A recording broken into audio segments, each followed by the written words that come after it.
Of those two questions, we expect Chipangali Member of Parliament, Mr. Andrew Lubusha, to move a motion urging the House to adopt the report of the Committee on Cabinet Affairs on the review of the operations and management of Smart Zambia Institute for the third session. Just now, we take you to the chamber.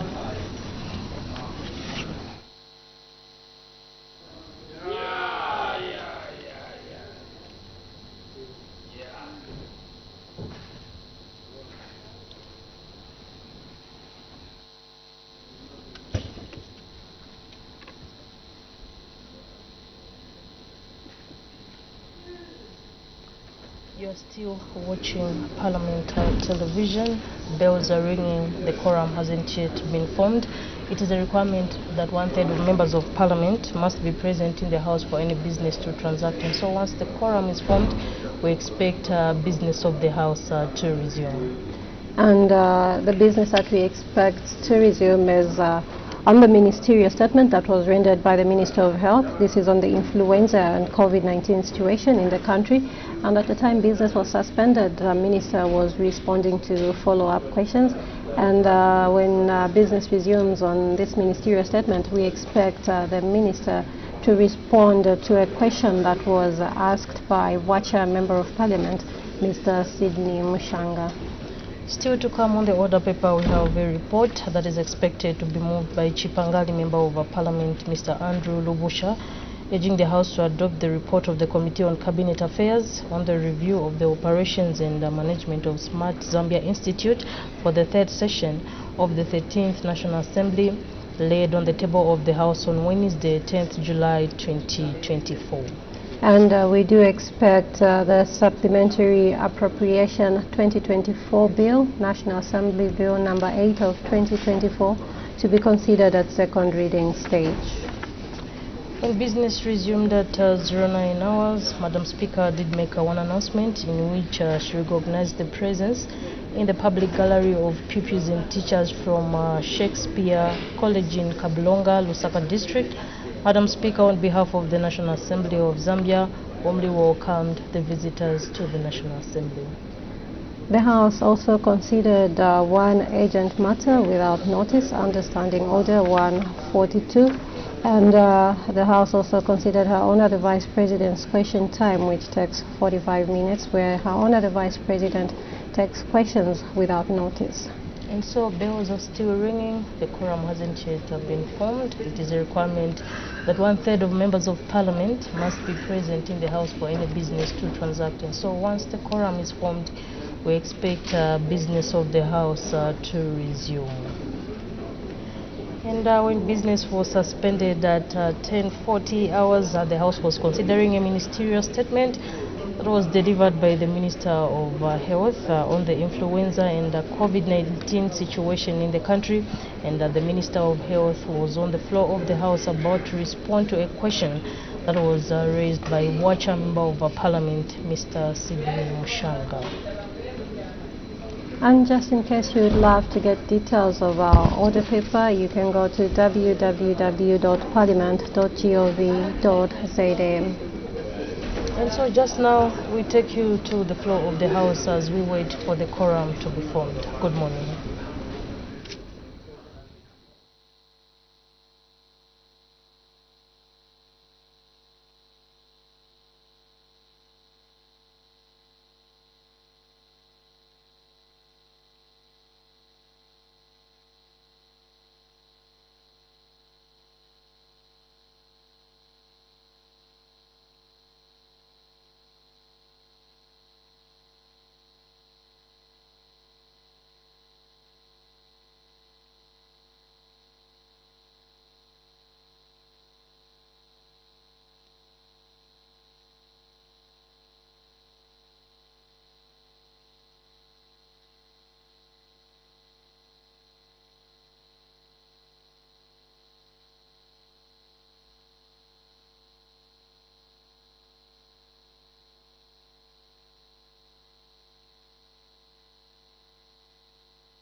when business was suspended, the House was considering the ministerial statement issued by the Honorable Minister of Health, and the Honorable Minister of Health was about to respond to a follow-up question asked by the Honorable Member for Wacha. May the Honorable Minister continue. Thank you, Madam Speaker. The question was basically talking about more education or publicity on COVID-19 because the Honorable Member believes that the numbers are high. I want to put it on record, Madam Speaker, that the numbers of influenza are the ones which are high. The numbers of COVID-19 are just as accurate as I've put them, and when we give numbers, we are as accurate as we can possibly be. And members must trust the numbers that we give them. We have no reason whatsoever to withhold information because it will not help the country. Now, why aren't we doing more adverts? As I indicated earlier, Madam Speaker, we are, except we will not be giving statements on COVID every week like it was before because it is not yet a pandemic for us to be having, everyday press statements. Suffice to say, we do give daily records of the situation of any disease, whether it is has been declared a pandemic or not. And that is found on our social media platforms.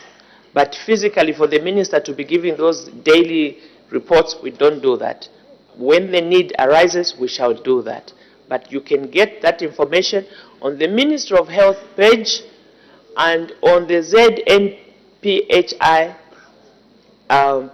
website page, and indeed other health-related pages. You can get that information on a daily.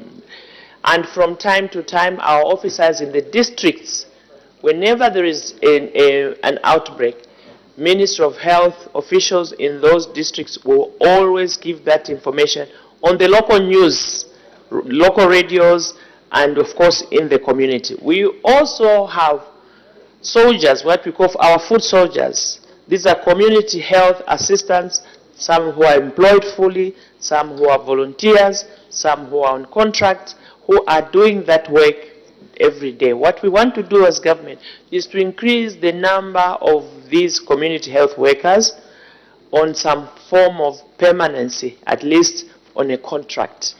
And that's what we are planning to do, because we think that door-to-door campaigns are much more effective than a ministerial statement or a TV program, because others don't have TV.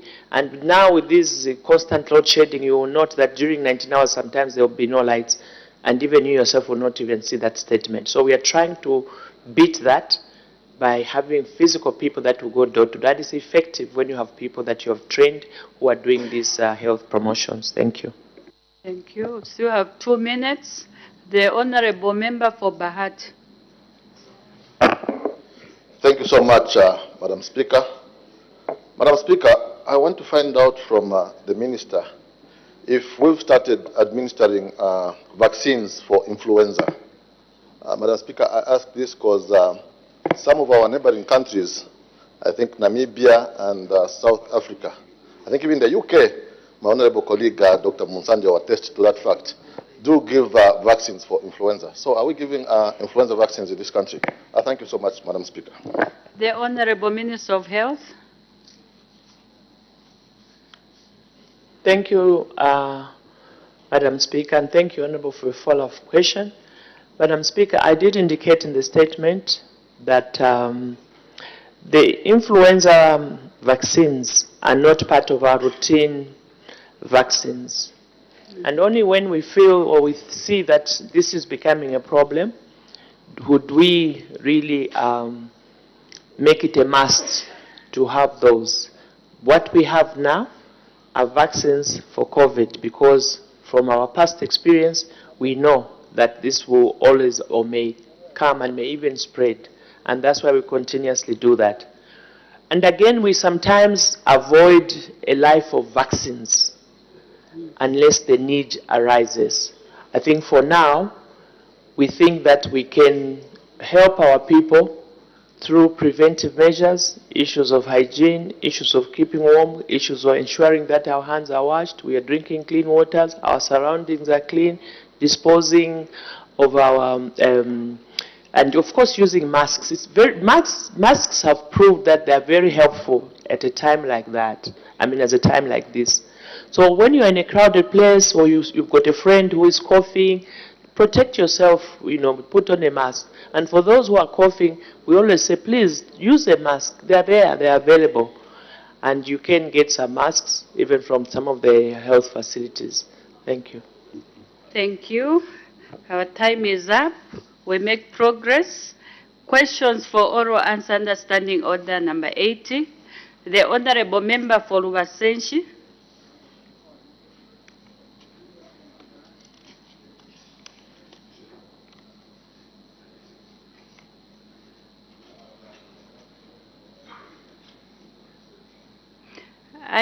Can you hear? Sorry, madam, sorry.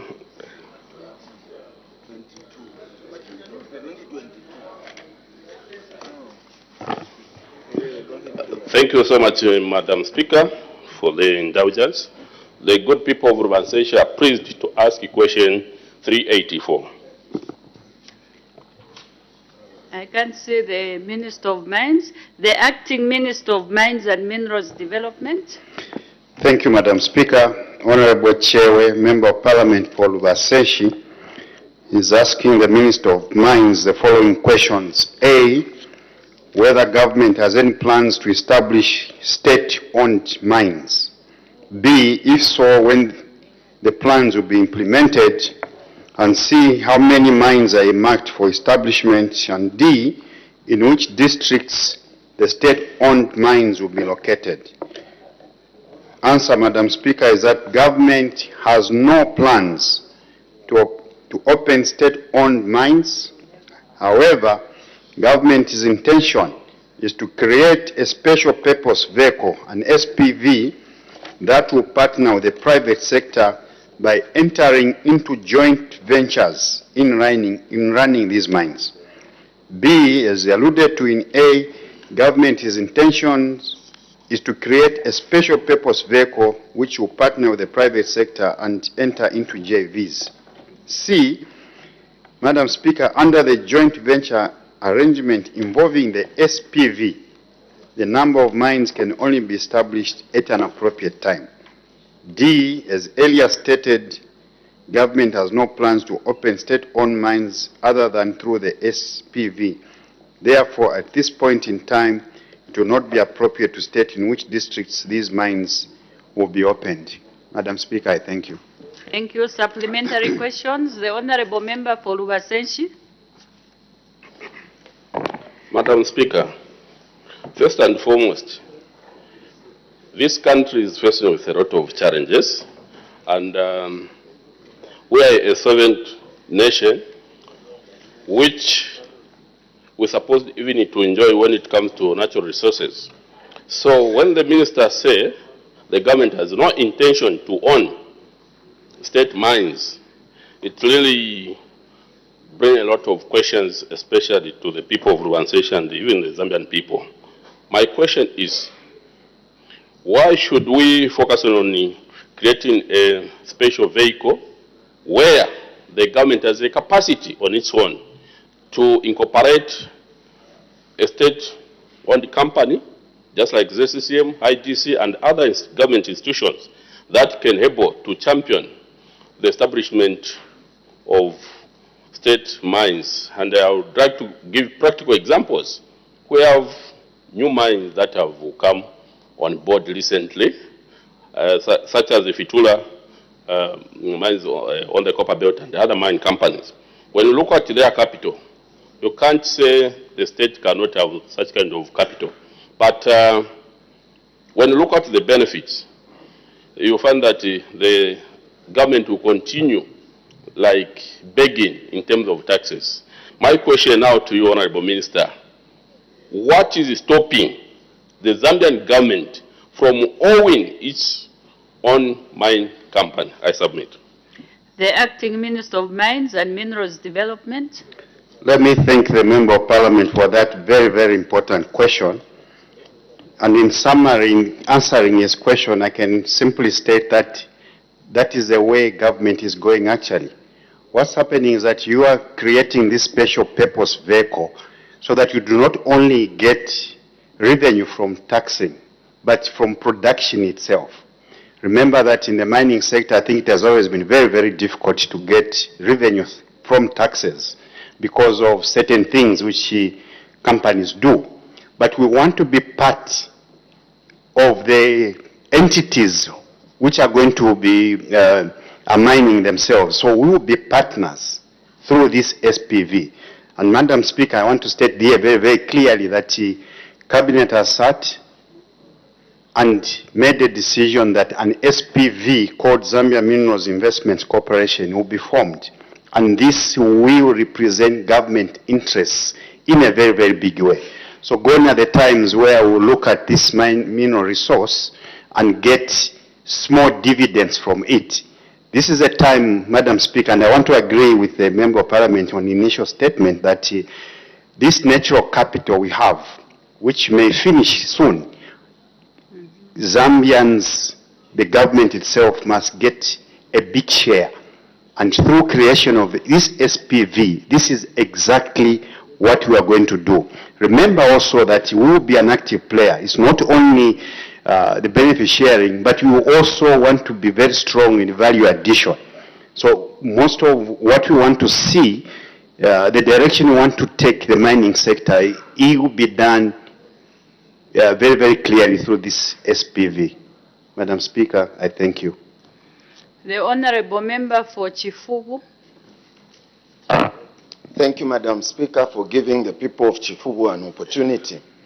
Honorable Acting Minister of Mines, currently we have challenges as a country where to find money, and the survival lie in the mines.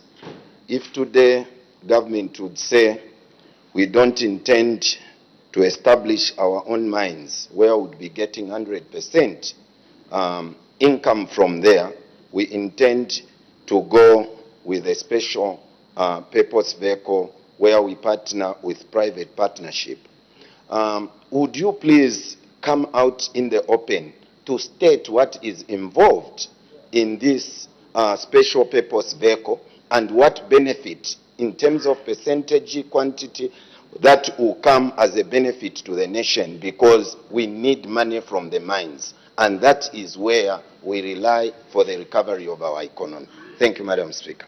The Acting Minister of Mines and Minerals Development. Madam Speaker, let me thank the Member of Parliament again for that very, very important question.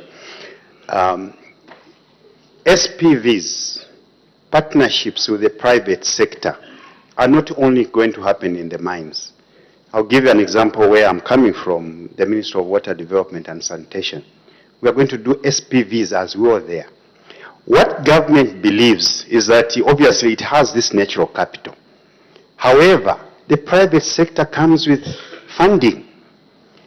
Mining is not a simple venture. First of all, it's technically complicated. You need funding. You need finances. We have a huge deposit, for example, recently discovered by cobalt mining through artificial intelligence, through that technology. They've invested a lot of money in there. We need their capital to establish that mine, to start production. Mining starts production in 2, 3, 4 years. We need that capital. What we have is the natural resource. So us working together with them, sharing the benefits in that sector, I think is a very good model in which government believes it will have a great opportunity to get revenue. Madam Speaker, I think this is the way to go. Thank you very much, Madam Speaker. The Honorable Member for Lubasenshi. Thank you so much for permitting me to make a follow-up question, Madam Speaker. I would like to find out from the Acting Minister of Mines on the issue of the same special purpose vehicle. In your view, looking at the big resource that we have in terms of mineral deposit, which is almost in this country, be in Impika, be in Northwestern Province, a good number of areas where gold, emerald like in Rufwanyama and like are, which can able to sort out immediate challenges that we have as a nation. When do you see, in your opinion, we can have this the same special purpose vehicle come to fruition? I submit. The Acting Minister of Mines and Minerals Development. Government, let me put it on record that government is in a hurry to develop this country. Also that things are beginning to move. Remember, Madam Speaker, I think the Honorable Member of Parliament may wish to know that debt restructuring is almost there. We are seeing FDI is coming into the country in a very significant way. The appetite to start investments in the country is very, very high. What we have is a natural capital, it's a natural resource. What we may not have is the money to invest in this, to get this natural resource out, to process it also, to value add. That needs funding. So we are being methodical, we are being clever in what we are doing. The mineral resource may be underground there, but you need to get it out. We need the technical expertise, we need the money. We believe we will form a mutually beneficial partnership with the mining entities. So I believe that members of Parliament really should support this model, because this model will bring a lot of benefits to the Zambian economy. Madam Speaker, I thank you. Thank you. We are behind time. I'll take the last three, Lukasha, Itechteji, and Nalolo, so that we catch up with items on the order paper. The Honorable Member for Lukasha. I thank you very much, Madam Speaker, for the opportunity to ask the Minister of Mines a follow-up question. Minister, our interactions with international or foreign investors has not brought about the desired results insofar as investing in the mines is concerned. The question I have for the Ministry is, this special purposes vehicle, is it going to be both for providing technical know-how and financial assistance to the investors, so that maybe for a change we can target local investors to partner with government in going about this mining enterprise? Thank you, Madam Speaker. The Acting Minister of Mines and Minerals Development. Let me thank the member of Lukasha for that very, very important question. I'm not even sure whether it's a question, but I think it's very good advice. I take it as advice, senior counsel, because basically you are saying we need to get bigger benefits or better benefits from these foreign investors. And I want to agree with you, sir, that we've not been getting enough benefits. And that's a reason for special purpose vehicle. That's a reason for ensuring that we get benefits from benefit sharing, from the production itself. Additionally, yes, indeed, again, the senior counsel may wish to know that this country has been a mining country for a very, very long time. In this country, we have a lot of mining engineers and basically expertise. I also want to state clearly that our policy as government is to promote. Now, there are two types of people that are involved in mining. There are women, and there are also the youths. What assurance are you giving these two cadres that this vehicle, it will take them along, and this model shall not be an elitist model that shall only deal with large-scale miners, marginalizing the women and the youths who are in mining? Thank you. The Acting Minister of Mines and Minerals Development. Thank you very much for that important question as well. And let me state clearly here, I think the substantive minister has come on this floor of the House very, very clearly in the past to state that local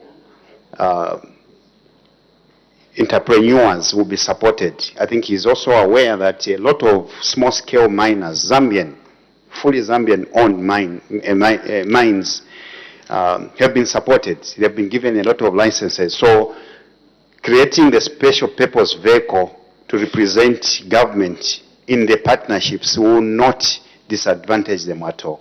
Madam Speaker, I thank you. The Honorable Member for Nalolo. Thank you, Madam Speaker, and I would like to thank the Minister for his response and the Honorable Member for Vasenshi for asking this very important question. Honorable Minister, in Chile, Codelco is a state-owned mine. And this model, Madam Speaker, is working because when a mine declares losses, government does not know whether the mine is saying the truth or not, because they don't own a mine itself. Now, when you look at the Chile model, there is no mine having tax holidays in Chile. Honorable Minister, don't you think that the reason why Zambia remains poor, yet with so many minerals, is the insistence of not being interested in running the operations of a mine? So that if a mine is declaring losses, like our mines have been for the last 3-4 years at ZRA declaring losses, yet these mines are in expensive lawsuits, isn't this the reason why that we cannot run our own mines, that even just one? Isn't this the reason why we keep on giving unnecessary tax holidays? Thank you very much, Madam Speaker. The Acting Minister of Mines and Minerals Development. Let me thank the Member of Parliament again for that very, very important question. And indeed, they are also telling you about another model we are following. It's the benefits of sitting on the same cabinet table as the Minister of Mines. We share notes. Yes, I want to agree with you that this model is working very well for Chile, Codelco, but we also benchmarked with Botswana. Botswana working with De Beers. I think this is a model basically we are following, and if you check the numbers, check the revenue from the mining sector going to the Botswana government, it's a lot more than us here. So that's a model we want to take, and we have benchmarked, we have visited Botswana, they've come here, we are talking, and I believe that we are at a place where the Zambian government, the Zambian people will get more and more benefits from the mining sector. The Botswana model, Madam Speaker, is a very, very good model. So we think that that's a model which will help develop our country. Madam Speaker, let me thank you sincerely for the opportunity. Thank you, honorable members. We have to make progress. We have to catch up on the matters on the order paper. We move to the next question. The honorable member for Kalabo Central. Thank you, Madam Speaker. Question number 385.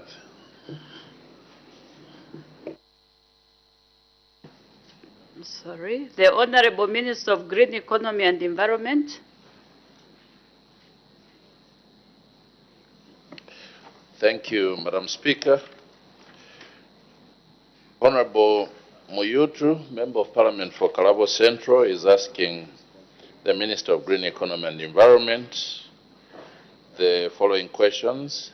A, whether the government has any plans to degazette a portion of the forest reserve in Lufwi Ward in Kalabo Central Parliamentary Constituency in order to create land for agriculture activities. B, if so, when the plans will be implemented. And C, if there are no such plans, why? Madam Speaker, our response is as follows. Under A, currently, government has no plans to degazette a portion of the forest reserve in Lufwi Ward in Kalabo Central Parliamentary Constituency to create land for agriculture services or any other purpose. Madam Speaker, you may recall that similar requests to have forest reserves degazetted were presented in this August House from Mkushi, Kitwe, and Kalabo districts, to which I responded that government had no intentions or plans to degazette reserves. Furthermore, I wish to mention that a total of 15 similar requests were made to the ministry directly to have forest reserves degazetted countrywide, and all these have not been accepted. B, as stated in the response under A above, there is no timeline, as government has no plans to degazette any part of the forest reserves, a forest reserve in Kalabo Central Parliamentary Constituency of Kalabo District. And C, there are no such plans because most of the forest reserves are in ecologically sensitive areas and require protection. The government has created national and local forests for biodiversity conservation and protection of catchment areas. The desire by government, Madam Speaker, is to have at least 15% of the land in the country as protected forest reserves. Currently, forest reserves cover approximately 9% only of the total land mass of the country. This implies that further degazation will further reduce the percentage of forest cover. With climate change, Madam Speaker, there is even an increased need to provide more protection for the forests. In Kalabo, which is the subject district, the total land area covered by forest reserves is approximately 3.4% only. These forest reserves also act as a buffer to the Zambezi Plains, which is one of the Zambia's natural heritage. Therefore, the land required for agriculture can be sought in other unprotected areas through their Royal Highnesses as well as the local authorities. Further, preservation of forest reserves has a greater benefit for both government and communities through carbon trading as well as reduction of greenhouse gases in the atmosphere. Successful carbon trading generates income for the country and households particularly, thus improving their livelihoods. Madam Speaker, I thank you. Thank you. Supplementary questions. The Honorable Member for Kalabo Central. Thank you, Madam Speaker. I've listened to the response given by the Minister. Madam Speaker, we are talking of Kalabo District in Western Province, where this ward, Lutwi Ward, is located. The forest which we are claiming, part of which to be gazetted, Madam Speaker, is the main area where the farmlands are located. Honorable Minister, the last part of the question was why, if no desire of degazetting? Amongst the reasons you have given, there's only one which is positive. Positive in the sense that it can support people's livelihood. That is carbon trading. Now, other than carbon trading, which other reason has the government got which is going to promote, which is going to support people's lives? That which is going to substitute the small-scale agricultural activities which people are engaged in, which now is becoming impossible because of the sand terrain. Which other reasons? I haven't heard other than carbon trading, and even the carbon trading, Madam Speaker, is not yet operational there. So, which other reasons which are going to support people's lives in Rutwi? Thank you, Madam Speaker. Thank you. Before the minister comes in, there's an indication for a point of order. The honorable member from Pika, is it bending? Madam Speaker, thank you so much for the opportunity to raise a point of order.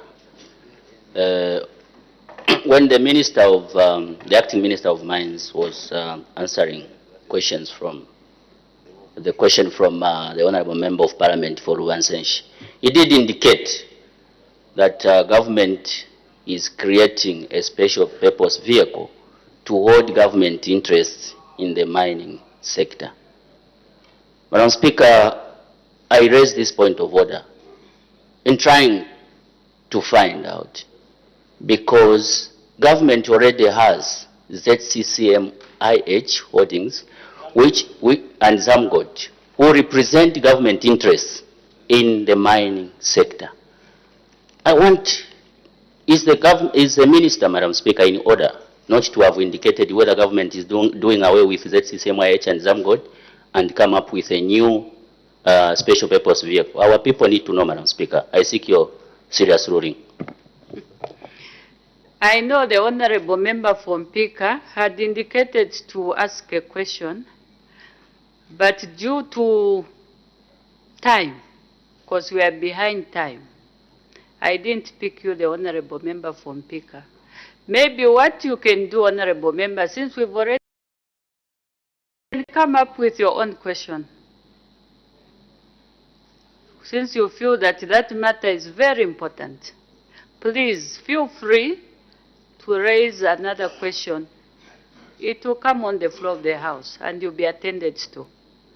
It's a pity we couldn't take all the members that had indicated due to lack of time. We spent about 30 minutes just on this one question. So, honorable member, please, you are guided. The honorable Minister of Green Economy and Environment, you may respond. Thank you, Madam Speaker, and I want to thank the Member of Parliament for Kalabo Central constituency for that follow-up question. Madam Speaker, I've given sufficient reasons why we are not permitting currently, we don't have plans, or we are not permitting that we should degazette the forest reserve in question, because we need to protect the forest, and also that this forest only covers 3.4% of the land in Kalabo Central constituency, meaning that there is sufficient land around Kalabo in which various economic activities can be undertaken, because the question was whether we had plans to give away the forest reserve for agriculture purposes. And the point is that there's enough land there to undertake these activities. Then, as to which other economic activities or community activities that will empower the communities apart from carbon trading, Madam Speaker, the forests serve various purposes, but in terms of economic activities, the forest reserve can be used also for bee keeping. I think, as you can see, as you know, provinces such as Northwestern Province is producing a lot of honey because of the vast forest reserves, and I think we know that honey is on high demand on the market, not only in the country, but also for exports. So other than carbon trading, people can venture into beekeeping in order to produce sufficient honey, which is on high demand. I thank you, Madam Speaker. The honorable member for Kamfinsa. Madam Speaker, allow me to take advantage of this very, very important question that has been raised by the MP for Kalabo to direct a follow-up question to the Minister who has taken over at Green Economy. Honorable Minister of Green Economy, you are aware, and I think your statement illustrates the growing need for degasation to be considered as an option. In your statement, you've referred to Mukushi, you've also referred to Kitwe. Madam Speaker, my constituency has got the Mwekera Forest, where a similar problem actually is currently prevailing.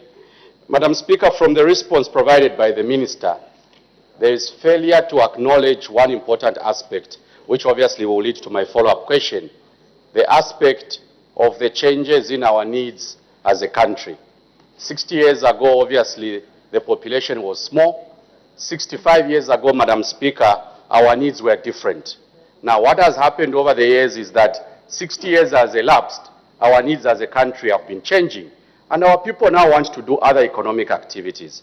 I therefore want to find out from the Minister responsible for green economy, when are you going to sit down with members of Parliament that are faced with this huge problem? Because we will keep bringing questions here, the answer will be the same statement provided by our technocrats. No, government has no plans. Yet the problem is real. So I want to find out, Madam Speaker, when is the Minister going to identify? Kamfinsa keeps bringing problems of forests, Kalabo keeps bringing the same problems. When do we sit down to iron out this matter? Because clearly, Madam Speaker, our people are not saying they want the entire forest. They basically want part of that forest, because actually they've already settled in these forests. And I believe that is what the MP for Kalabo is raising. Madam Speaker, I submit and I thank you. The Honorable Minister of Green Economy and Environment. Thank you, Madam Speaker, and I want to thank Honorable Kangombe, Member of Parliament for Kamfisa, for that follow-up question. Madam Speaker, the Member of Parliament says that we are failing to acknowledge the emerging needs of our communities, but I think what he left out to point out is also that the depletion of the forest has resulted into so many challenges. We know that we are now facing very severe effects of climate change as a result of excess gas emissions, which the forests are supposed to help us to, using the trees to capture the excess carbon gases in the atmosphere. But if we go on to push the agenda of degazetting the forest, we are going to actually make these challenges even worse. So there has to be a balance. We need to strike a balance between allowing economic activities which will use the forest in a much more sustainable manner than, Madam Speaker, to do things maybe for political appeasement and say, because people have gone to squat in a forest. First of all, that in itself is an act of illegality. And I want, through this question, to indicate that we are pondering, Madam Speaker, actually to introduce stiffer laws. And those laws are coming, where people go to trespass in the forest intentionally, so that they can put pressure and say we must legalize their illegal entry into the forest. As I've indicated, Madam Speaker, we desire that as a country we must have around 15% of the total land mass. 15% of that should be protected forest reserves. Unfortunately, we are only sitting at 9%. So I want to appeal to members of Parliament that we must work together. The problem we have at hand is real. The problem of climate change is real, and the whole world is talking about climate change. The whole world is talking about the need to preserve, to protect the forest, the need to ensure that we plant trees where trees are being cut. So I want to assure the Member of Parliament that to the contrary, you'll be seeing more action from this ministry, from this government, to ensure that our trees are protected, our forest is protected. As regards when this minister and this ministry will be having an opportunity to engage the members of Parliament, Madam Speaker, he has actually just preempted what we are putting in place. I was just discussing with my director in charge of Forestry Department and the Permanent Secretary that there is need for us to have a forum where we can engage members of Parliament around the various challenges affecting the forestry. And those plans are in place, and with your permission, Madam Speaker, we'll be coming to seek for a suitable date when we can engage members of Parliament, and they can also bring their issues affecting the communities around the forest. But suffice to say that, to request members of Parliament that we must work together on this path of ensuring that we protect the forest, we protect the trees, and where necessary, we follow the footsteps of the Speaker, who has urged members of Parliament that each one of us must plant trees in our constituency. I think that's the way to go. Thank you very much, Madam Speaker. The Honourable Member for Kalabo Central.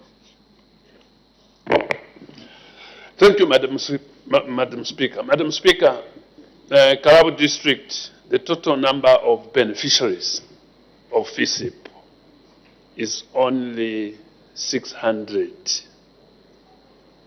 Honourable Minister, just 600.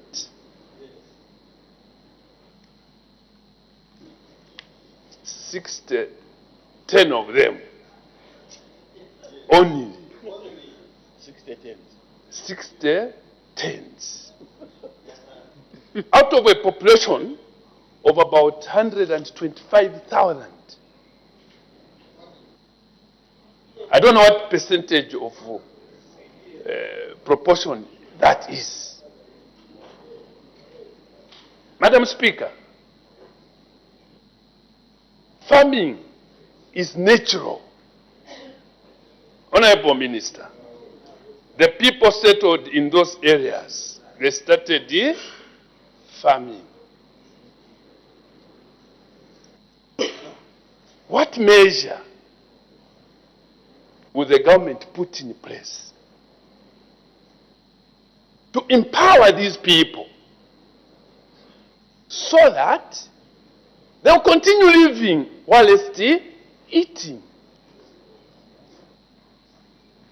Practical measure, either to add to the 600 deliberately to raise the number of beneficiaries of FISIP, to enable these people to have their own food. Practical measure, Honorable Minister, that will work to enhance food production for the people in Rutwi Ward. Maybe on a lighter note, I don't know how many times the minister has visited Kalabo District to acquaint himself with what it means when we say sand. Thank you, Madam Speaker. The Honourable Minister of Green Economy and Environment. Thank you, Madam Speaker. On a lighter note, Madam Speaker, I'm trying to be as careful as I can when answering the questions of my dear Member of Parliament. Yeah, just to avoid the obvious. So, thank you, Honourable Member of Parliament for Kalabo for that question. I'm ready for an invitation to visit Kalabo again. I've been there. I visited Kalabo at the invitation of the Minister of Finance and also the Minister of Tourism, by visiting once we are invited. Thank you, Madam Speaker. Thank you. We make progress. Notice of motion. The Honourable Member for Chipangali.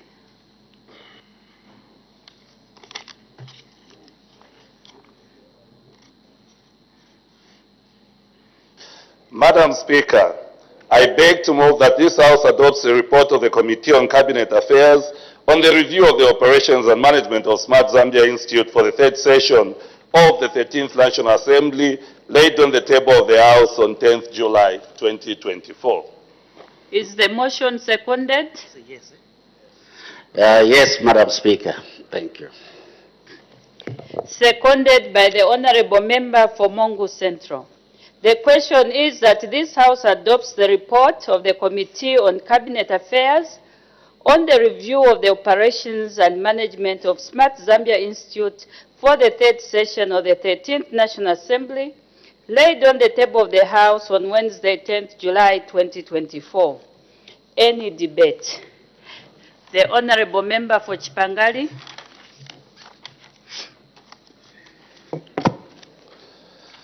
Madam Speaker, in accordance with its terms of reference as provided for in the standing orders, the committee undertook a study on the review of operations and management of Smart Zambia Institute. Madam Speaker, the committee engaged with a range of stakeholders who submitted written and oral comments during its undertaking. The committee also traveled on a foreign tour to Rwanda.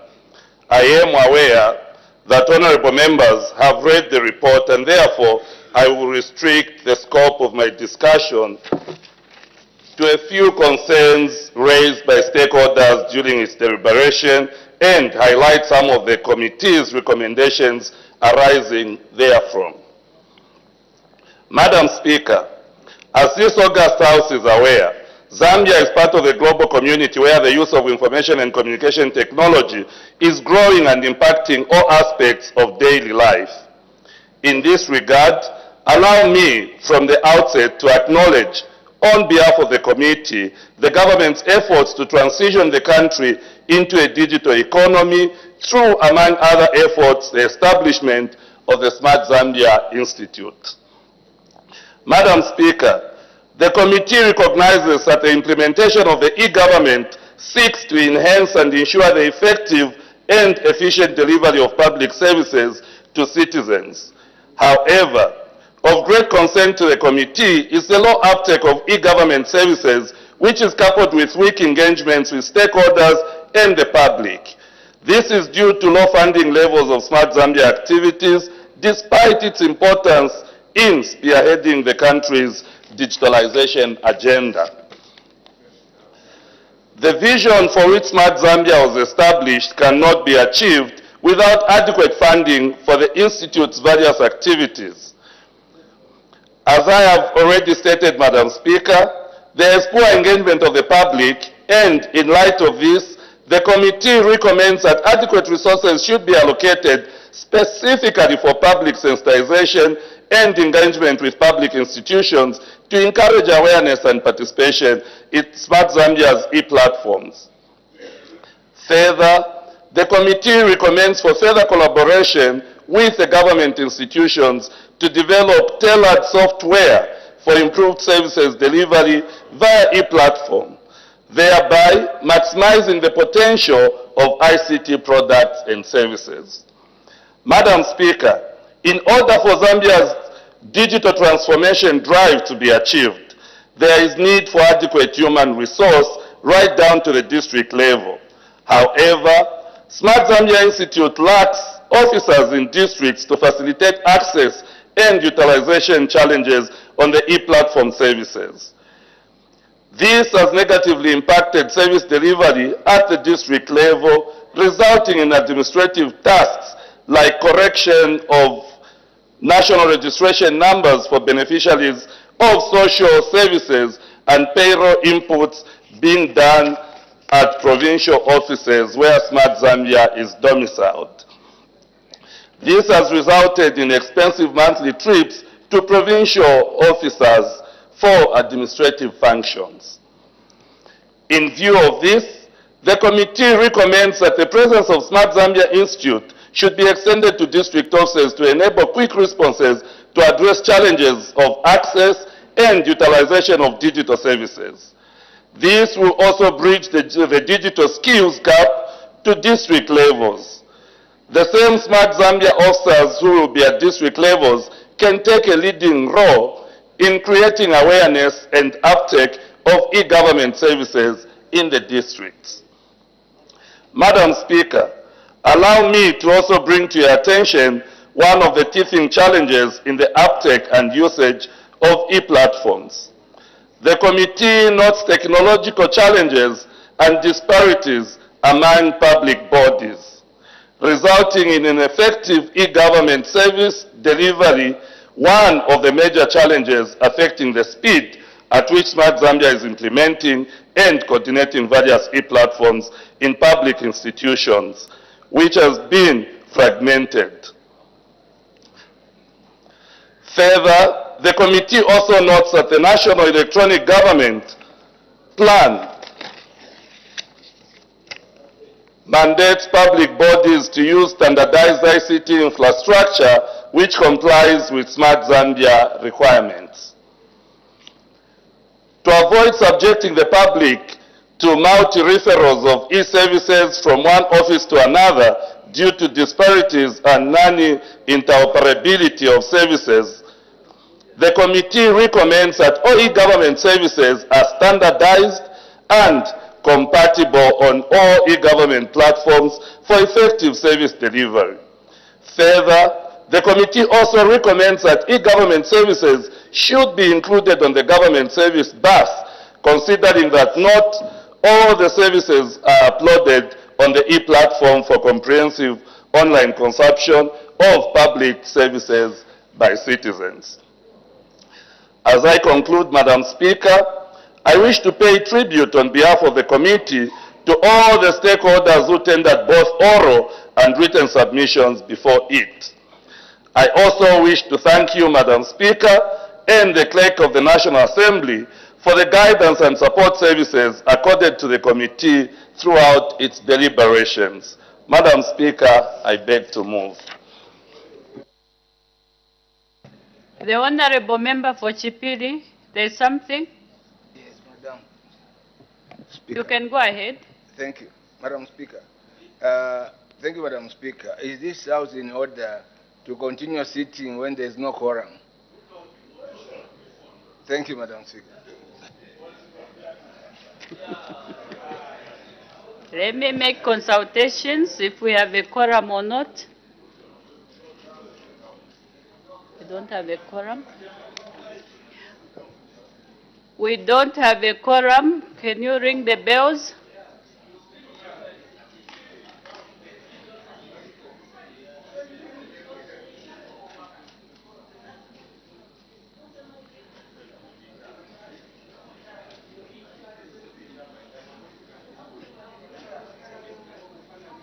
We need 5 more members.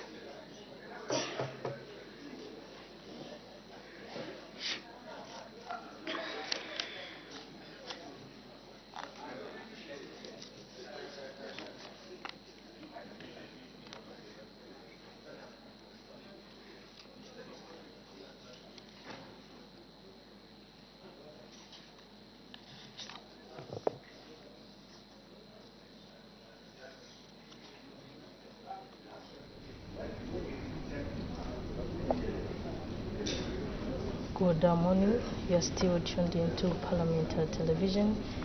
Since the quorum has collapsed, it is a requirement that 1/3 of members of Parliament must be present in the House for any business to transact. And so, once the quorum is formed, we expect business of the House to resume. And the House is considering the report of the Committee on Cabinet Affairs on the review of the operations and management of Smart Zambia Institute for the 3rd session of the 13th National Assembly, laid on the table of the House on Wednesday, 10th July 2024. And we do expect the House to consider the Supplementary Appropriation 2024 Bill, National Assembly Bill number 8 of 2024 at second reading stage. And so bells are still ringing. It is a requirement that 1/3 of members of Parliament. We need 1 more member.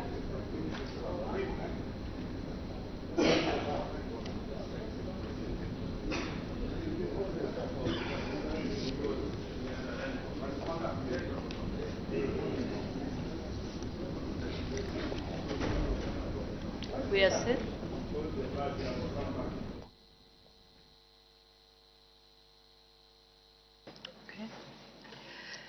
Does the seconder wish to speak now or later?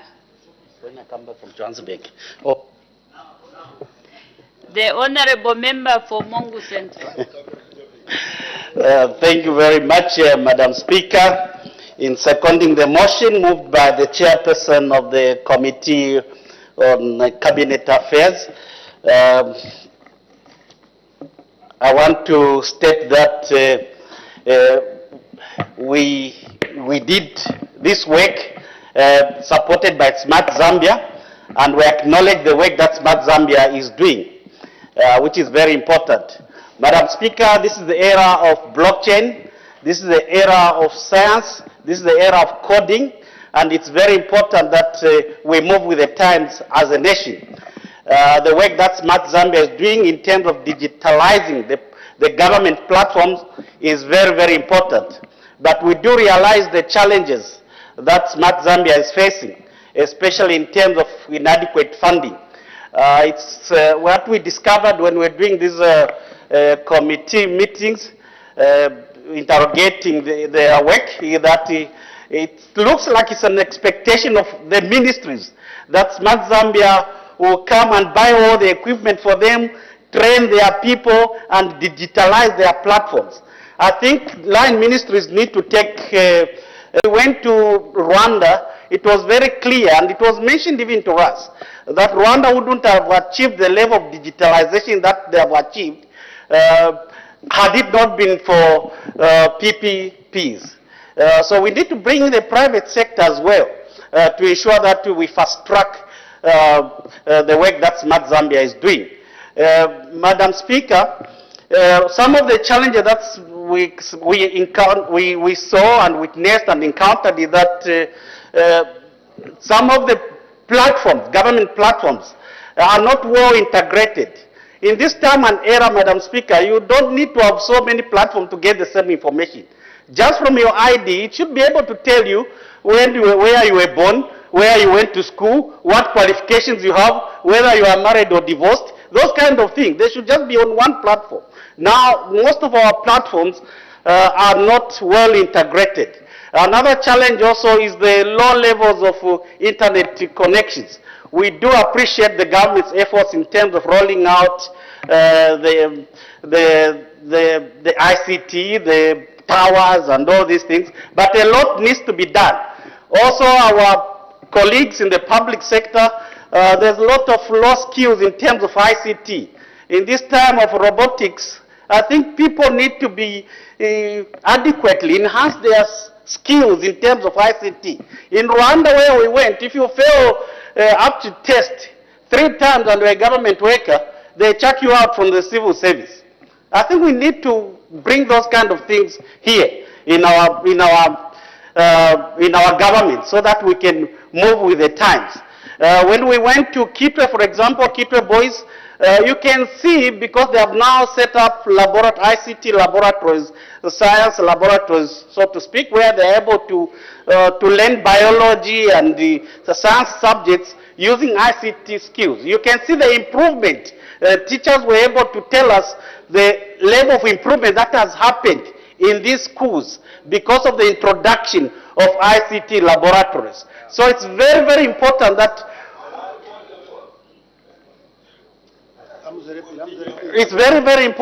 that we roll out all these things to our schools to improve the ICT knowledge to our people, to our learners, and even to the government sector.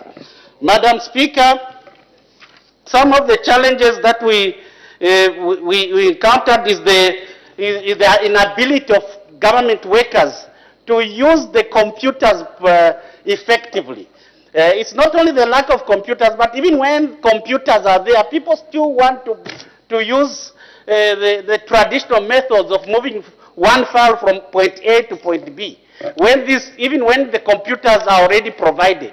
So some of the challenges are because of inadequate knowledge, inadequate ICT skills within our own colleagues in the government sector. So the deployment of digital classes is very, very important in all our schools, even in our hospitals and clinics. We saw how Smart Zambia is doing very well at Kabwe Central Hospital, where all the services from the farmer, as you enter at the, as you get admitted or as you go to the hospital, all your file and your medicine and everything is moved on file up to the farmers. So that's what we need to do, and it's very important that Smart Zambia is supported in this work. Madam Speaker, it's also very important that in view of the government efforts to implement, it's very important that government should implement in-house digital skills to train all public sector workers. This is in line with the National Electronic Government Plan and the 8th National Aspiration to bridge the digital skills gap in an effort to achieve digital transformation dividends. Maybe it's not just government, even here in Parliament.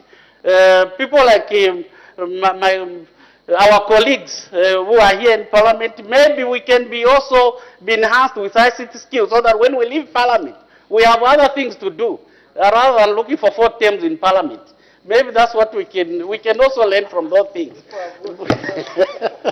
So, Madam Speaker, in seconding the motion, I want to plead with the government to help Smart Zambia with adequate budgeting, so that they are able to do what they have been mandated to do by government. Madam Speaker, I beg to move. Thank you very much. Thank I you. beg to second. Honorable members, please, let's not use all the 8 minutes. We have to finish the items on the order paper. My request, if we can stick to 4, the Honorable Member for Kabwata. Thank you, Madam Speaker. I'll try to stick to the 4 minutes that have been given. Madam Speaker, Smart Zambia is an important government institution. To those that may not know what Smart Zambia does, they may be blank because they don't understand. But this institution is an institution that is actually helping most of these government ministries to ensure that they move from the traditional way of handling information or files to the digital world. Madam Speaker, if you look at the Smart Zambia, this is an institution that has tried its best in terms of providing its services. Look at the way they are working with Ministry of Health. You go to Nima hospitals, look at the way they have managed to transform these hospitals. Today you go in a hospital, you not even spend much time because of the technology that Smart Zambia has introduced in these facilities. Madam Speaker, for Smart Zambia to continue doing some of these works, I think they need to be funded a lot, because this is an institution that we need to invest so that we can get the best out of them. Madam Speaker, I know that there are laws that are governing the operation of Smart Zambia. And some of these laws, I feel, even though they're not indicated in the report, but I strongly feel that some of the laws, they should be amended. Because today we are moving with the advancement of technology. Look at the Cybersecurity Act that governs the operations of Smart Zambia. That Cybersecurity Act needs to be amended, Madam Speaker, because the criminals, the people that we call today scammers, they have advanced. They are able to invade all the protocols that Smart Zambia can come up with. And that is the reason why I strongly feel that these laws should now be amended to suit the daily transaction of business, especially in the digital world. Look at the electronic communication, where also people are busy using the fintech transaction, the financial transaction. Today, we have scammers who are able to the system. They're able to invade and jump the set of protocols. Our dear sister, who is here, the Member of Parliament for Shikangat, she had her phone hacked.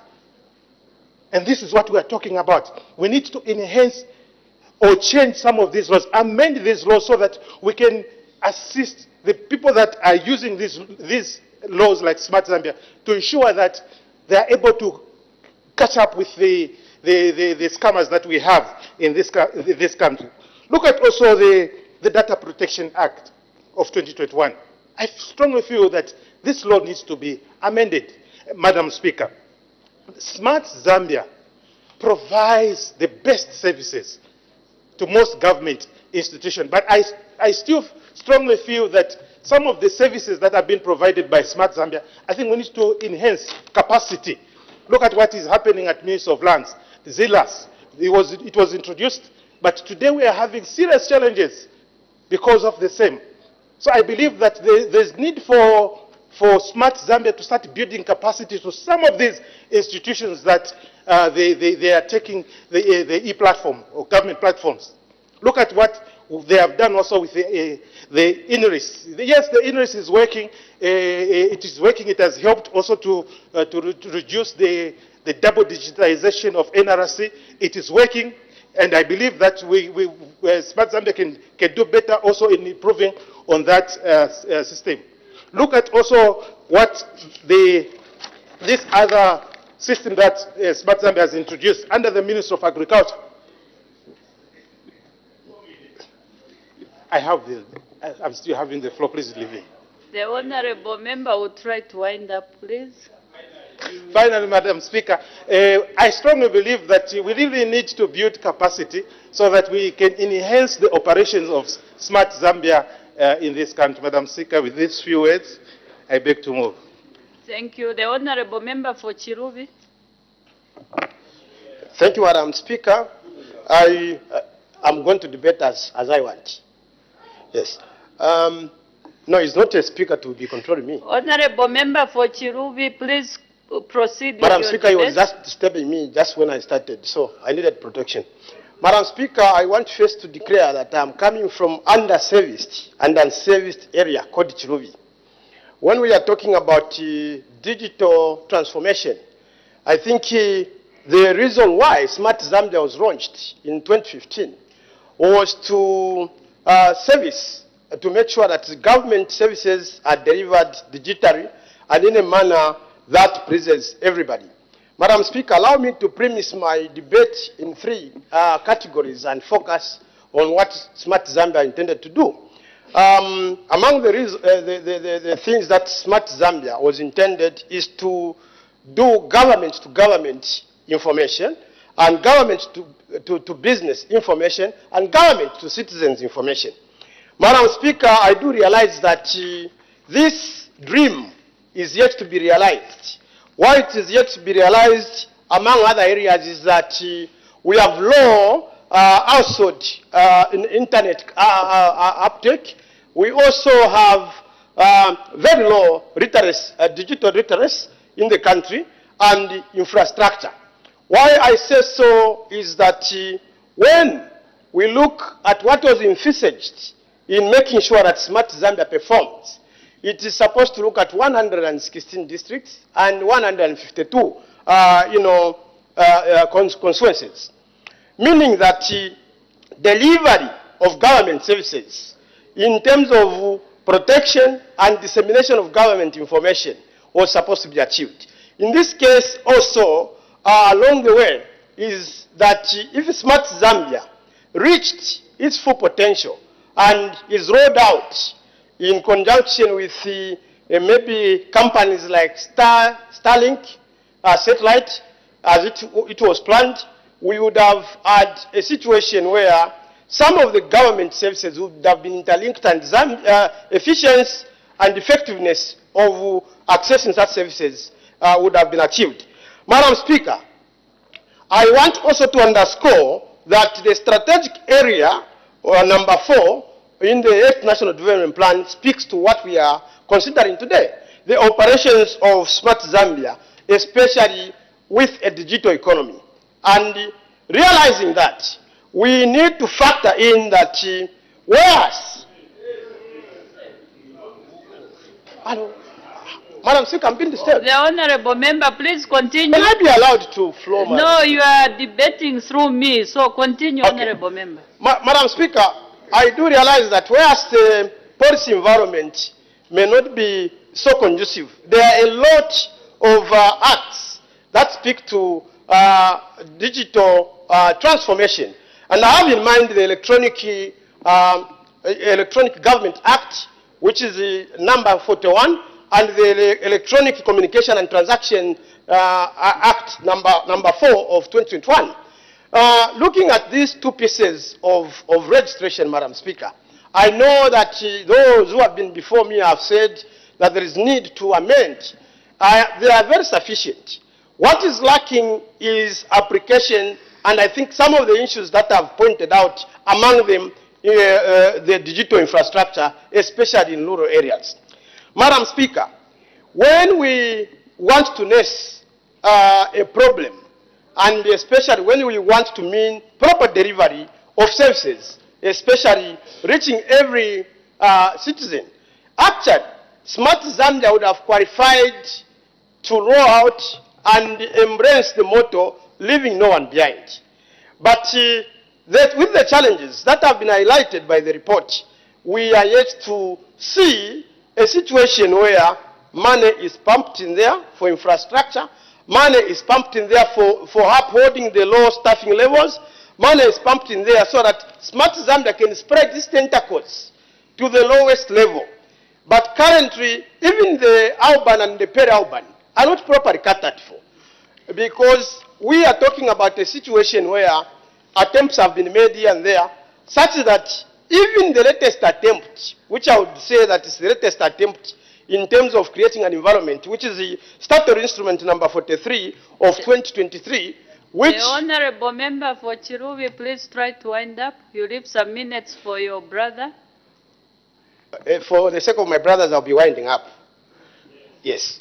Madam Speaker, what I was saying is that the latest attempt, in this case the statutory instrument number 43, which was expected to create an environment where linkages are created and this information of government is coordinated so that we have government to government services, and government to business services, and government to citizen services. Madam Speaker, with these few words, I submit. The Honorable Member for Kamfinsa. Madam Speaker, allow me to state from the onset that I adopt the words of my colleagues that have already debated, and obviously I will not intend to use the entire minutes that are allocated to me to speak.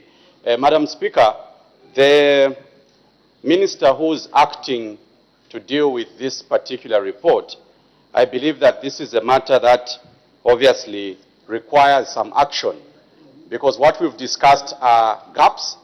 What the Vice Chair was referring to, those are words that obviously I would have adequately debated. So what we need to agree now, Madam Speaker, is what do we do with this report? What do we do with what has been identified? What I have observed, Madam Speaker, in my few years here, is that we tend to come up with very good recommendations. And I believe that from this report, we are told that there was even a trip that was undertaken to Rwanda. There was local findings that have been established. Madam Speaker, we did capture so much information. I'll be a very sad member of Parliament, Madam Speaker, if what is in this report, next year we convene here, hopefully to come and hear progress that has been made. But I will be very sad, Madam Speaker, if those things that have been highlighted, issues to do with government funding to specific departments, if we are going to convene here, Madam Speaker, next year, and we are told Smart Zambia is still not getting enough money, then the question begs an answer. Why did we even commission this report? Why did we have to spend so much money, Madam Speaker, to take our members of Parliament with your team to go and benchmark when we can't implement what has been highlighted? So for me, Madam Speaker, without going item by item, because I think my colleagues have done adequately enough in terms of providing details, I want to pose a challenge, first of all, to government. You have a report. The report has picked out issues that need to be attended to. There are issues to do with funding. There are issues to do with capacity building. But I'll be very sad, Madam Speaker, if we convene next year and we are still discussing these recommendations. The people of Kamfinsa, Madam Speaker, support this report, and I thank you. Thank you. That was good. That is in consideration with time. The Honorable Member from Mbabala.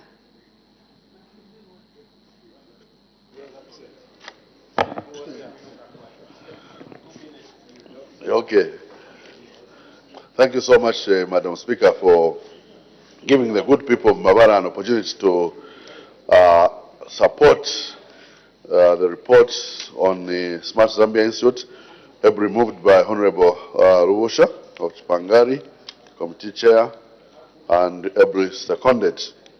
Madam Speaker, the people of Mbabala are interested in the digitalization of this country, ensuring that we have an enlightened community in as far as ICTs and related digital measures are concerned in the delivery of services to the people, as we believe that digitalization is what is going to bring about efficiency and effectiveness in the delivery of government services to our people. So whilst supporting the views of my colleagues that have debated from both sides of the House, Madam Speaker, we want to argue for the increased support in terms of capacity building and funding in order to increase the uptake for digital services, especially internet and the like. Let us take advantage, for example, of our increased CDF in training our youths in the area of ICTs, as well as funding business ventures in that direction, which we have done in Mbabala. Because, Madam Speaker, what we are looking at is the integration of various services in the country. I say so, Madam Speaker, with a view for value addition coming from the health and education sector. I see value addition coming if, for example, the Smart Zambia could do a very good mapping of our services in the structure which they have done for bringing services to the citizens. We can talk, for example, from pregnancy of a pregnant woman. That information can be captured by Smart Zambia, and that pregnancy can be monitored till delivery to ensure that this woman has undergone all required antenatal services, and at birth, a notification could be given to that woman that this is what has happened out of the birth, and improve health services. And it is from there that a child can be monitored for under 5, all the way until the child has completed all the immunizations and vaccinations for under 5, until they reach the age of 16, when they are given notification for citizenship for an NRC, so that that child can get an NRC. And it is from there that we can now track this child all the way to the time when they go to college, university, primary school, secondary school, college, and university. And if they take, for example, loans from the loans board and other issues. Honorable Member. Yes, Madam Speaker, I'm just explaining the structure which I want to propose that is going to serve this country better, to bring about quality services, value addition, as opposed to, of course, Smart Zambia is doing well, but we want to see value addition to this process which they are doing, so that we can enhance services to our citizens. And yes, I've tackled it from the community point of view, from the health services to the education services up to the national economy, where now this person will be supported through the various other platforms such as the Credit Reference Bureau, Loans Board, and other services that government delivers to its citizens. So let's see value addition, and let's continue to appropriate enough resources to this process so that we can get all the information that we need. I thank you, Madam Speaker. The Honorable Member for Nyimba. Thank you, Madam Speaker. Madam Speaker,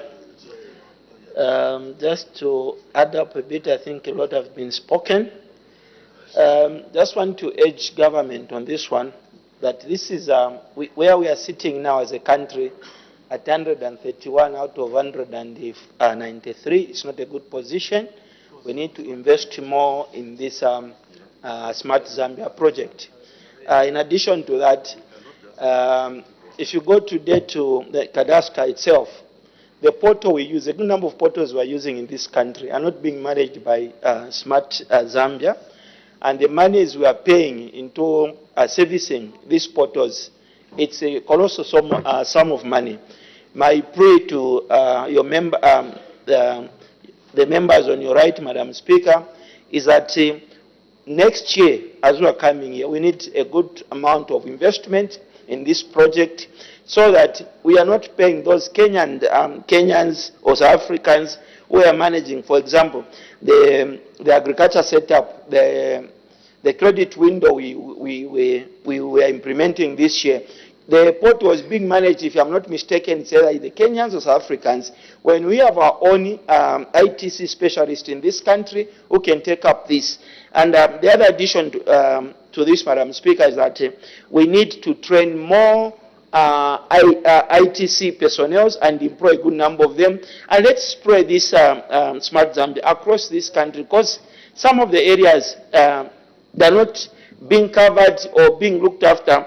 You may need a certain information, like in the area where I come from, Madam Speaker, because even just to make a call, it's difficult. There is no network in, should I say, 70% of it, we don't have network. And my plea is that let's see to it that a proper investment is given to this institution next year. We shouldn't be talking about the same thing time in and out, Madam Speaker, just talking about one single thing. My plea to government is to see that the money we are spending to those portals, for example, cadastre, should be spent on Smart Zambia. The money we are spending as Minister of Agriculture should be given to Smart Zambia to come up with these programs. Madam Speaker, I rest my case. Thank you. The Honorable Minister of Finance and National Planning to respond. Thank you, Madam Speaker. I want to thank the committee for this report on the Smart Zambia that has been rendered to us this afternoon. Smart Zambia, of course, is the government institution that drives the computerization of government operations, whether it is land, whether it's passport, whatsoever. And of course, this is very important for efficiency and for reducing the burden that our citizens face. With that, I want to say that government will continue to support the development and operations of the Smart Zambia. I thank you. The Honorable Member for Chipangali wind-up debate. Thank you so much, Madam Speaker, for giving me this opportunity to wind up debate. Madam Speaker, I'll be very brief in the best interest of time. Allow me to sincerely thank my colleague, Honorable Oliver Mtike, for ably seconding this motion. Also allow me to sincerely thank the Minister of Finance for the assurance that he has given us. Allow me to extend my gratitude to the Honorable Member for Kabwata, Honorable Andrew Tayengwa, Honorable Member for Kamfinsa, the Honorable Member for Chilubi, the Honorable Member from Mbawala, as well as the Honorable Member of Parliament for Nyimba, for ably debating and supporting this motion. Thank you so much, Madam Speaker. Thank you. I put the question. The question is that this House adopts the report of the Committee on Cabinet Affairs on the review of the operations and management of Smart Zambia Institute for the third session of the 13th National Assembly, laid on the table of the House on Wednesday, 10th July 2024. As many as are of that opinion say aye. Aye. Of the contrary say no. The ayes have it, and the question is resolved in the affirmative. The clerk will now read the order of the day. Supplementary Appropriation 2024 Bill, National Assembly Bill number 8 of 2024, second reading. The Honorable Minister of Finance and National Planning.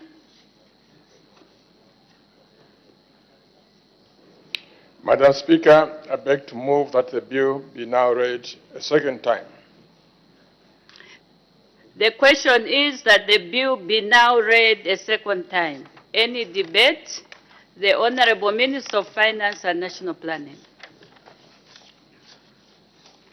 Madam Speaker, following approval of the Supplementary Estimates number 1 of 2024, that will provide additional resources with which to carry out essential services by the government during the financial year ending on 31st December 2024, I now have to return to this chamber with the necessary legislation to give effect to the resolution of the House. Madam Speaker, the bill, therefore, is intended to authorize supplementary expenditure from the consolidated fund not exceeding in the aggregate 41,916,400,133 kwacha. Madam Speaker, the supplementary estimate of expenditure number 1 of 2024 has been thoroughly debated in this House, and I do not expect it to attract another debate, and accordingly, I beg to move. Any further debate, though this area has been debated for some time now? Shiwangandu. Thank you, Madam Speaker. Madam Speaker, we are not here to play. Why are you saying, The Honorable Member for Shiwangandu, please. Madam Focus Speaker, on your debate. Madam Speaker, thank you so much. Just as my colleague wants to elevate himself to the cabinet portfolio, using I wish I could congratulate you. The but you have to Honorable wait. Member for Madam Shiwangandu, Speaker. we are behind time. Madam Speaker, my brief submission on this bill the Minister is proposing coming up for second reading is this, that, Honourable Minister, you have informed us that you are going to raise about 17.2 billion from the savings of government expenditure. It would have been ideal, Madam Speaker, because it's like we are giving you a blank check, meaning you decide where to get the money from at your convenience time. It would have been prudent for you to indicate to us the budget lines that are going to be affected, because we wouldn't want to just wake up and hear that now the CDF allocation will be halved, and then we have already approved the projects to be undertaken for this year. So it would have been prudent, Madam Speaker, for the Honourable Minister, and we know that it is in a very difficult space, because even when he's saying savings, if you look at how much money has been disbursed towards the budget lines, it will clearly show you that you are just telling these these institutions that their expenditure won't be as expected. Instead of saving, you won't be able to meet the projected expenditure amounts to those budget lines. So, Madam Speaker, I would want the Honourable Minister, as he finishes, to just indicate to us, because even this supplementary bill does not spell out which budget lines are going to be affected in terms of what is referring to as savings from the government expenditure. So it will be prudent, Madam Speaker, so that we are at comfort that our people who are beneficiaries of social safety net programs, such as social cash transfer, are not going to be affected with this high cost of living that they are going through. I thank you. Thank you. The Honourable Minister of Finance and National Planning, wind up debate. Thank you very much, Madam, and I want to thank the House for the support rendered. Let me briefly respond to the issues raised by Honourable Member for Shiwangandu.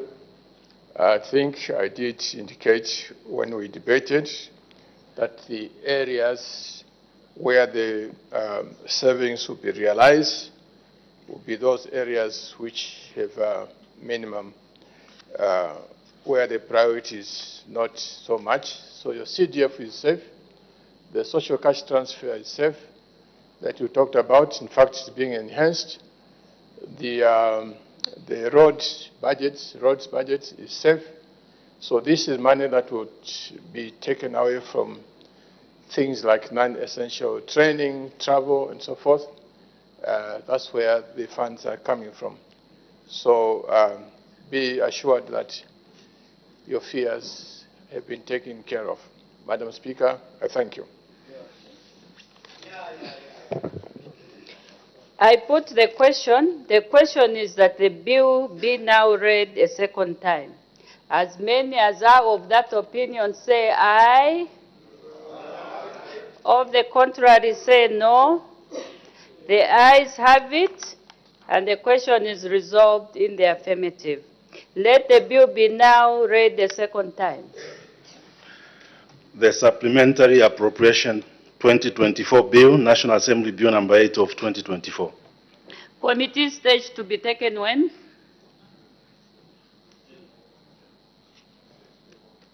Tuesday, 16th of July, 2024, Madam Speaker. Committee stage to be taken on Tuesday, 16th July 2024. Acting Leader of Government Business, adjournment.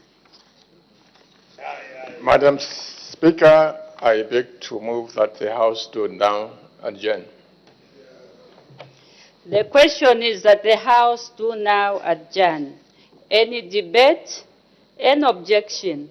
The question is agreed to. The House is now adjourned.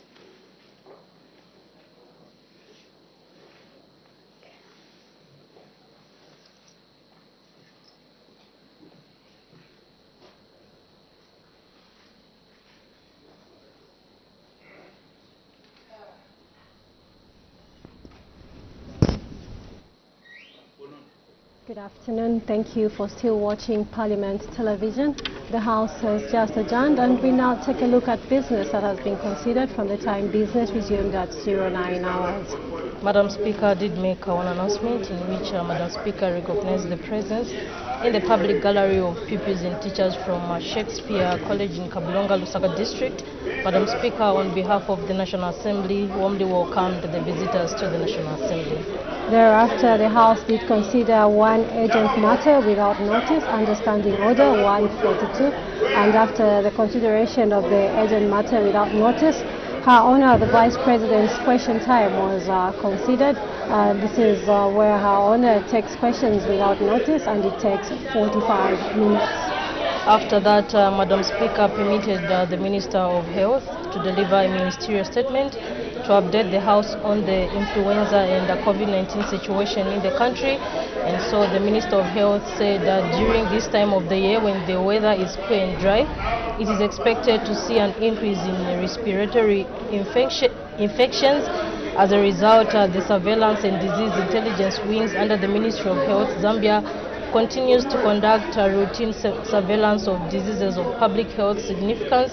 She further said that the surveillance of influenza in selected sites under the National Influenza Center, operating under the University of Zambia Hospital Virology Laboratory. These sites are Chipata, Livingstone, Lusaka, Nakonde, Ndola, and Solowezi. The minister went on to state that government has observed an upsurge in the number of respiratory infections and has been monitoring the trends of reported respiratory infections and influenza-like illnesses. She further stated that following the analysis over the last 4 weeks of 373 samples collected from the influenza surveillance sites in Chipata, Livingstone, Lusaka, Nakonde, Ndola, and Solwezi, 35 were positive for influenza. Specifically, 21 were positive for H1N1, 12 were positive for H3N2, and 2 were positive for influenza B.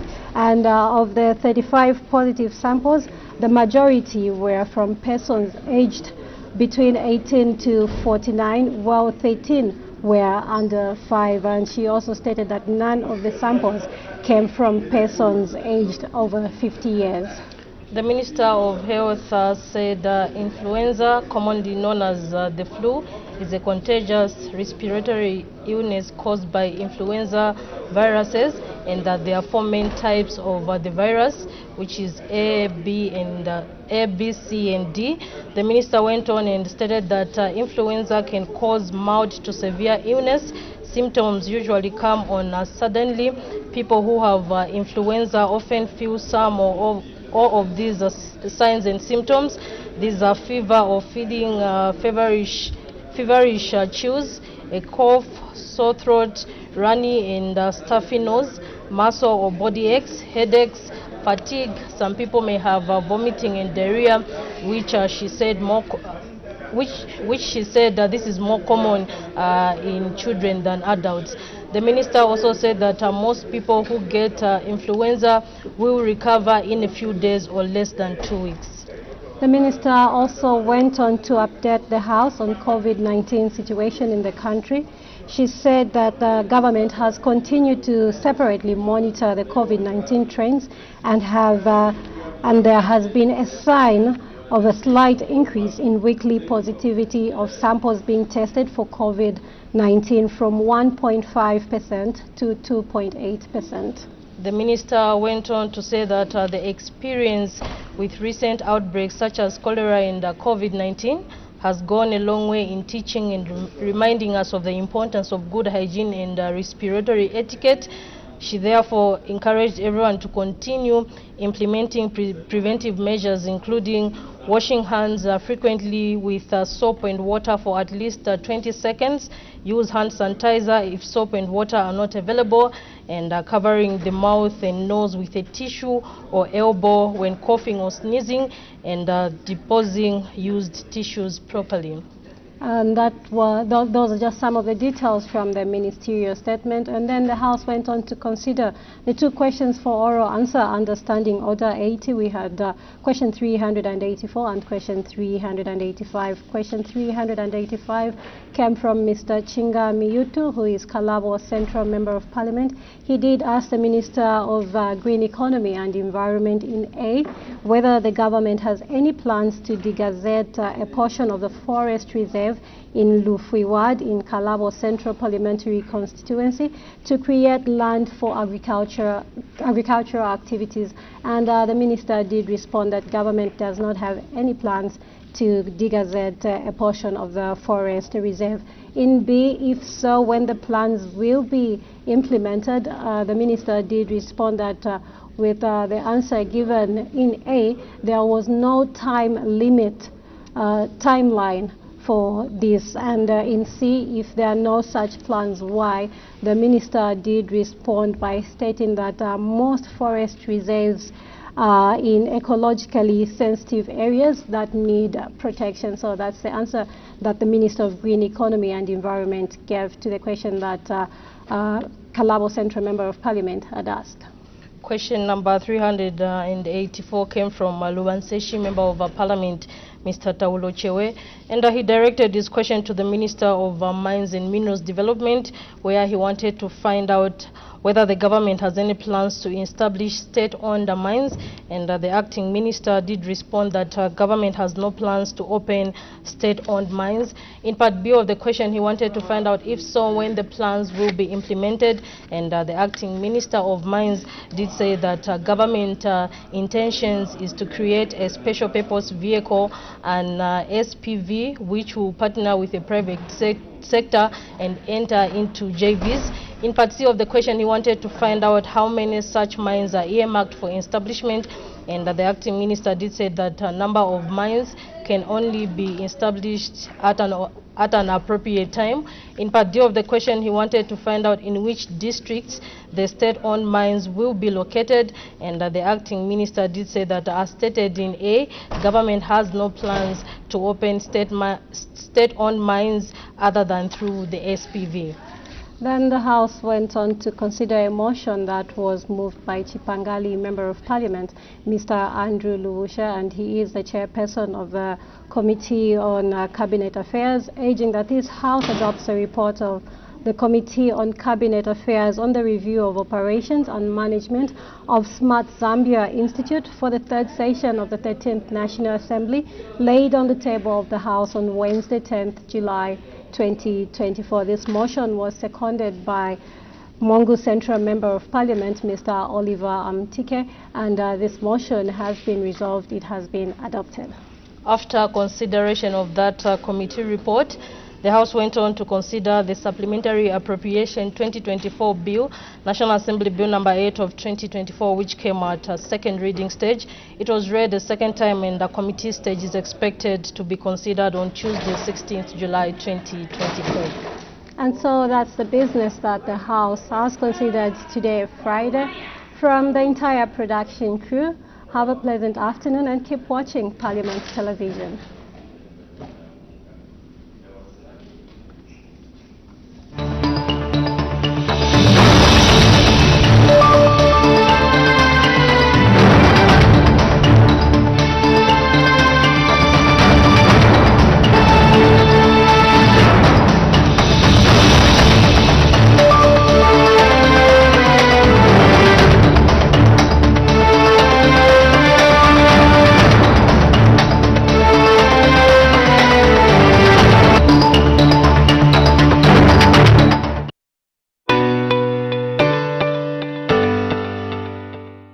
You can now advertise on Parliament Television and Parliament Radio.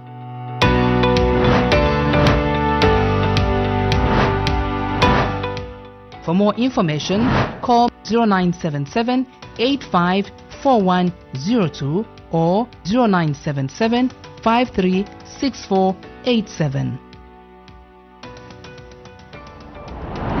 Parliament Television, bringing Parliament closer to you.